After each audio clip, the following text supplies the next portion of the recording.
I just heard the ready sound in my head, so that means we Same are here. coming up quickly. Coming up between Icaro and Georgie. Georgie, simply enough, representing Georgetown. Icaro on that terrifying Bayonetta representation.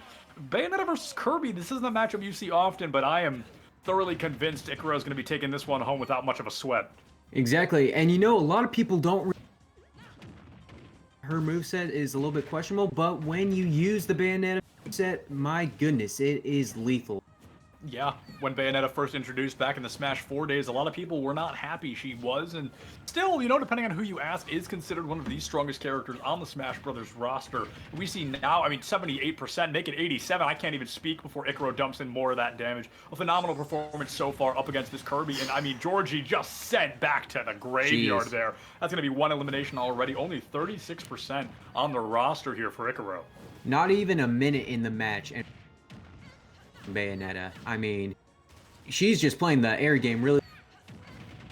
He basically flies, and Bayonetta is just dominating the sky, and her smash attacks using really well, and obviously her. Ooh. And we already just got another, and it's only less than 1 minute in, or less than 2 minutes into the match. Yeah, absolutely phenomenal job so far. These players putting in the work, and Icaro just putting Georgie to rest time and time again. 26% already, not dropping the combo, 40% in the air. Georgie's able to survive for just another second. The recovery comes through, and now the ledge guarding pretty much impossible to do as a Kirby here against a Bayonetta. Way too many options to get back up onto that stage. Now 73% onto Icaro. Georgie looking to find even one stock to try to tie things up here, but now found themselves off stage, and Icaro has the stage advantage and the aerial advantage. Georgie has nowhere to run. This is looking like it's going to be wrapped up any second now. Can't find the aerial off stage quite yet. Here comes the recovery from Georgie, that upbeat onto the stage. Out of jumps for just a moment. 80% under Icaro's belt now. Georgie already up to 100%. You could poke this Kirby and he would explode. We are down to what is guaranteed to be these final moments of this matchup, but Icaro just really struggling to finally land that final blow.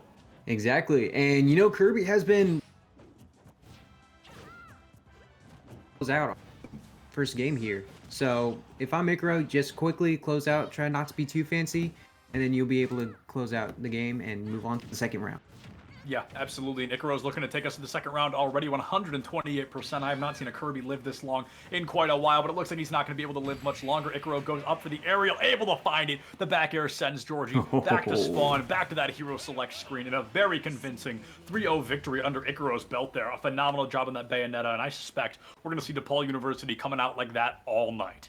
Yeah, and the timing too, it literally took we only got down to just less than 4 or a little over 4 minutes left in the match, and so that was only like 2.5 minutes of.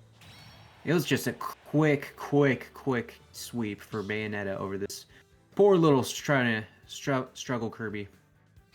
Yeah, absolutely. Playing Kirby is difficult enough, especially up against a power hitter like Bayonetta, someone that just puts in the work every single battle that you see. And we see that happening here already. Icaro, like I said, very convincing win. Georgie able to get them up to that 105% in those final moments, but those were their final moments indeed, giving Icaro and DePaul an even larger lead in the matchup. And I'll tell you what, Icaro had some really flashy movesets and was able to capitalize on them too. And if you're able to capitalize on those flashy, you're gonna be wrecking some havoc on some other teams here in the next few weeks in the split.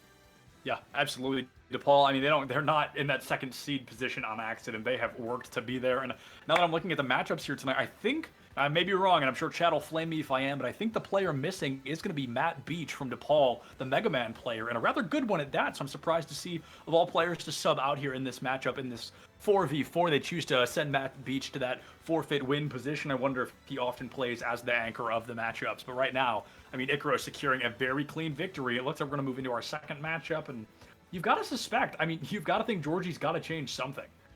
Exactly. I think really you just were left. Georgie was just left wide open for most of those attacks. So pretty much just get away, take your time to regroup, gain your footing, and then with Kirby, his movesets are a little bit at a disadvantage because obviously he's more of a close quarters guy.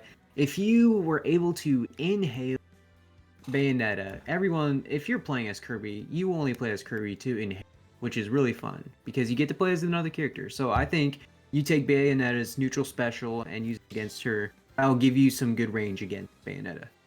Yeah, absolutely. I definitely agree with that as well. I think playing Bayonetta against Bayonetta, it's a difficult thing to do, but it's definitely something that can be done. And playing as Kirby, like you said, a huge part of Kirby's kit is, swallowing that player and becoming whatever they have to offer. You really find the opportunity.